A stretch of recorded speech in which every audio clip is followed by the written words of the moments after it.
दूसरा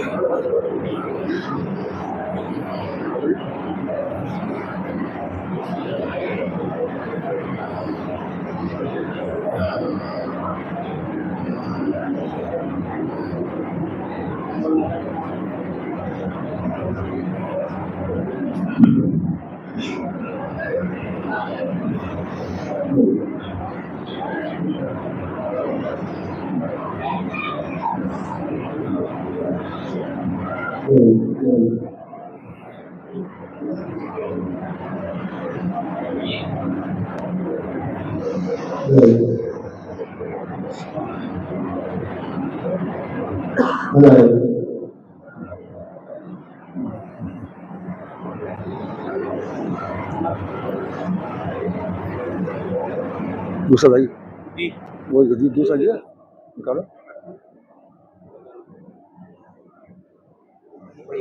मैं बहैसियत सज्जादा नशीन हज़रत मखदूम सईद शाह बनबटी से रहमतुल्लाह अलैह। हेलो, हाँ, मैं बहैसियत सज्जादा नशीन हज़रत मखदूम सईद शाह बनबटी से रहमतुल्लाह अलैह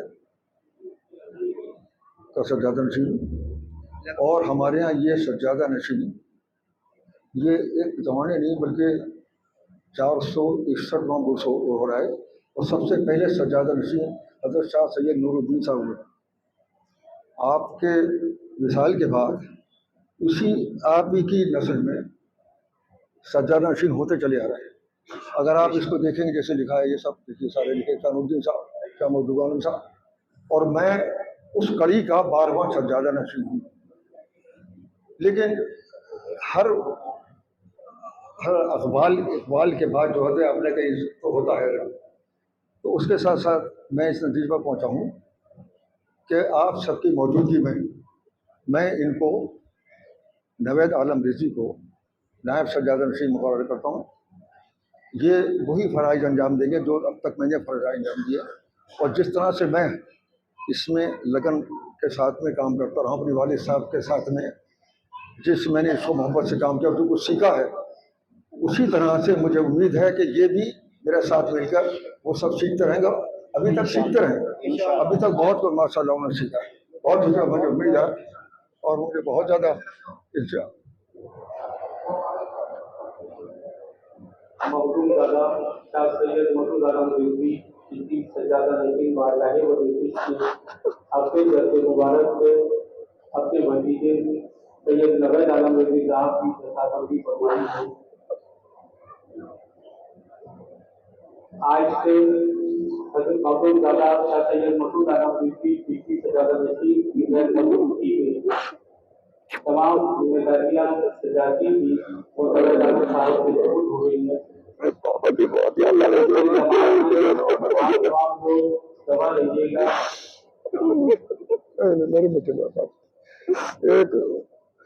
एक खास बात आपसे कहनी है कि मेरे छोटे भाई सैयद महबूब आलम से रिजवी जिनके साहबजादे हैं, असल हक तो उनको पहुँचता था। और मेरे वालिद साहब ने, क्योंकि मैं बम्बई में प्रोफेसर था, तो उस ज़माने में उन्होंने कहा, खुर्शीद भाई जमाल मुस्तफ़ा साहब थे, जमाल निज़ामी साहब, कहने नहीं, हक जो है मसूद आलम का है, उन्हें बुलाओ। हालांकि मैं मसूद सानी हूँ, एक मसूद आलम ऊपर हुआ है, उसी नाम पे मेरा नाम भी है मसूद आलम। तो उन्होंने मसूद आलम रखा, तो कहा कि नहीं, आप बम्बई से आइए और आप ही का हक है, मैं आप ही को दूंगा। मैंने कहा भाई लोकल जो है मेरे भाई है छोटा महबूब आलम, आप ये जिम्मेदारी उसको सुपुर्द कर दीजिए। खुर्शीद भाई बोले नहीं, किसी हालत में हम ये नहीं होने देने के, चाहे आपको आना पड़े, वहाँ से आना पड़े। वही किया मैंने कि बढ़ा था अल्लाह अली के रहमत के पारदिगार। तो उन्होंने मुझे यहाँ पर खानका शरीफ में बुलाया और मेरी दस्तारबंदी 8 साल पहले कर दी। अब थोड़ा सा आपको बात हो जाए, मैं लंबी तकरीर करने की जरूरत नहीं है, जो मैं आपसे सोच रहा हूँ लंबी तक। मेरे वालिद साहब की दस्तारबंदी यही खानका में हुई। कब? कि जब हमारे दादे साहब फैजुल हसन साहब बीमार थे और वो पालकी में आए थे, उन्हें पालकी में लेकर आए, आ नहीं सकते थे घर से, पालकी में लेकर आए, पालकी में बैठे रहे, और पालकी में बैठे बैठे सैयद अमीर आलम साहब रिजवी मेरे वालिद साहब की दस्तारबंदी कर दी उन्होंने। आखिर का है, हालांकि छोटे बेटे थे खुद आलम साहब, दोनों मुत्तकी परहेजगार, कहने नहीं, जिसका हक है मैं उसी को दूंगा। इसी तरह से मेरे वालिद साहब ने दस्तारबंदी की कि भाई ये तो बड़ा परेशानी की बात है कि एकदम बीमार है और फौरन में दस्तारबंदी से मैं पहले की देता हूँ, नॉमिनेशन नामजद उनके कह देता हूँ, मेरे बाद यही रहेगा। तो वो उन्होंने वो फराज अंजाम दिए। लेकिन जब उन्होंने सोचा कि भाई मैं भी सजाद जी अपने दूसरों को बनाऊं या अपना जो मेरा हेल्पर है या मददगार है, नायब है, उसको मुकर्रर करूं, तो उन्होंने मुझे तजवीज़ किया। उसके साथ में मेरे छोटे भाई थे महबूब आलम, उनको भी बुलाया गया और इसी खानकाह में सबकी मौजूदगी में, कब की बात है, 1974, इट वॉज 1974, जब उन्होंने मुझे मेरे दस्तारबंदी की और मेरे छोटे भाई को कहा कि आप रुमाल इनके गले में डाल दीजिए, दस्तार नहीं, रुमाल इनके गले में डाल दीजिए, ये आपके असिस्टेंट या आपके डिप्टी हैं और आपके सामने। मगर अल्लाह को जो मजबूर पावर के काम होता है तो उनका विशाल हो गया, उसी दौरान उनके विशाल हो गए बेचारे। और दूसरी बात खास है, इनकी वालदा का विशाल होता है। ये बेचारे इस तरह से यतीम है, ना तो इनके बाप है ना इनकी माँ। अब मेरे अलावा कौन है, आपके सबके अलावा हमदर्दी कौन इनकी हो सकती है। ये सब इसलिए मैंने आपसे अर्ज की कि भाई ये बच्चा है मेरा, मैं इसको मैं चाहता हूँ कि अल्लाह